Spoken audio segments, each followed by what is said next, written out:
We have therefore made the assessment that COVID-19 can be characterized as a pandemic.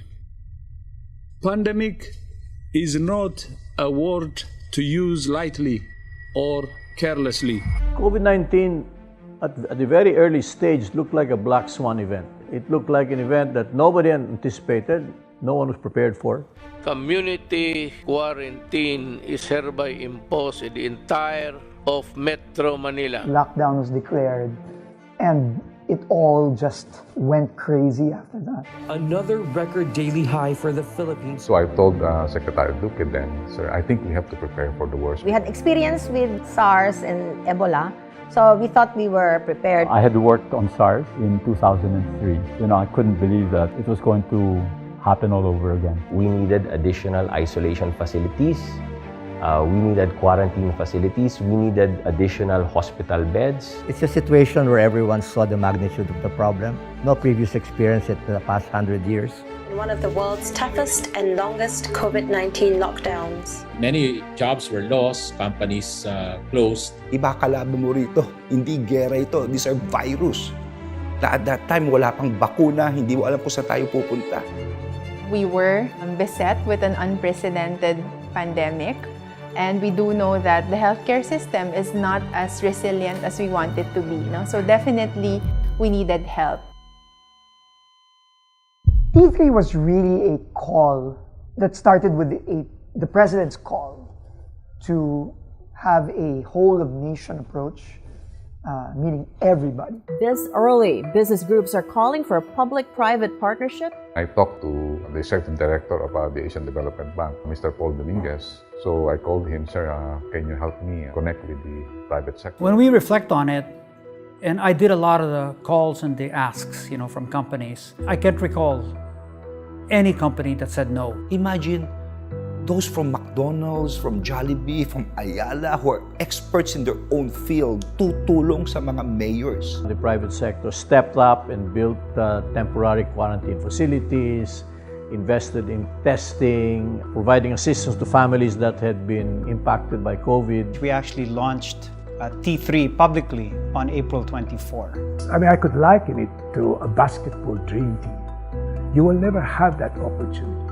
T3 brought some of the best leaders of the private sector into conversation with the key decision makers, the policy makers of our government. In a way, it really helped us balance the approach to saving lives, the health side, and livelihood in business. Whether it's SM or Ayala, we just joined forces. We did not think of competition anymore. We just think of the country.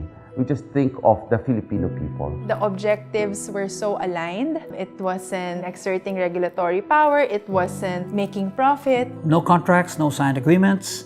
Among the parties, we all joined voluntarily. We really were meeting every morning at 8 in the morning, every single day. Those were the times that duty calls for it. Dahil nakikita mo mga may sakit, yung mga namamatay. That is the main motivation for everyone. Early April, we were only at 4,500 tests per day. We collectively said, let's target 30,000 by the end of May, which is a little over a month, which seemed really crazy. So I was asked to facilitate the setting up of many labs all over the country. And from one, we now have close to 400 labs that are now capable of testing thousands of tests every day. We were present from Luzon to Mindanao. We have a total of more than 78 malls. So we offered our venues to be test centers. From testing, it moved on to vaccination. The rich countries got all the vaccines in the beginning. Sinovac came in, and then we had a few donations from COVAX of Pfizer and AstraZeneca. Partner private organizations just came in, and by October, we were getting more and more vaccines, and now we have a surplus of vaccines. The bigger challenge now was how do we push the vaccines out and bring them closer to every Filipino. 7,700 islands. Ang dami nito.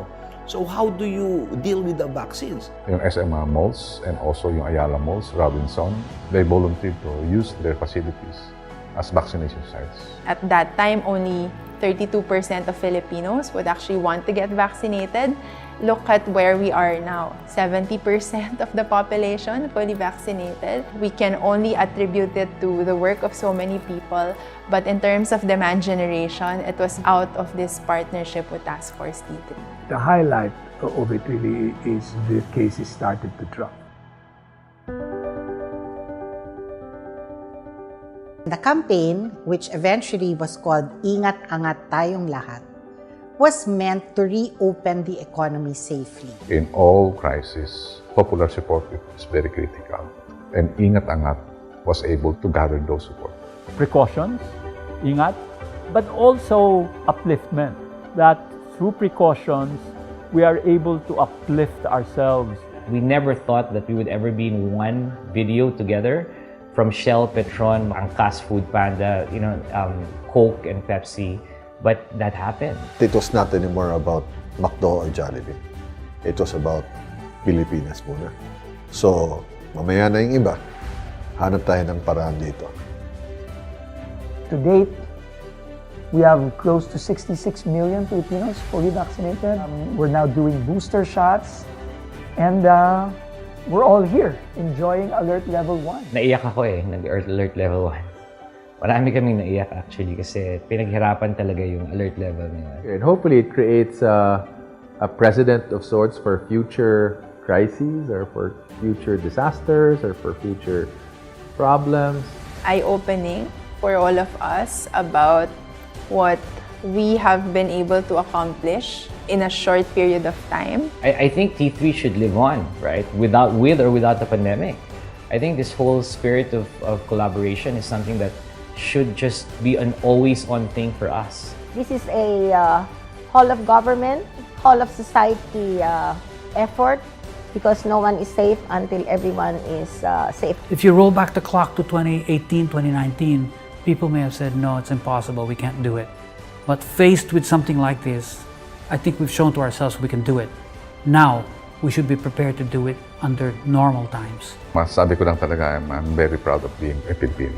Nakita ko yun natin, samahan natin na talagang nagsama-sama tayo sa pandemya ito.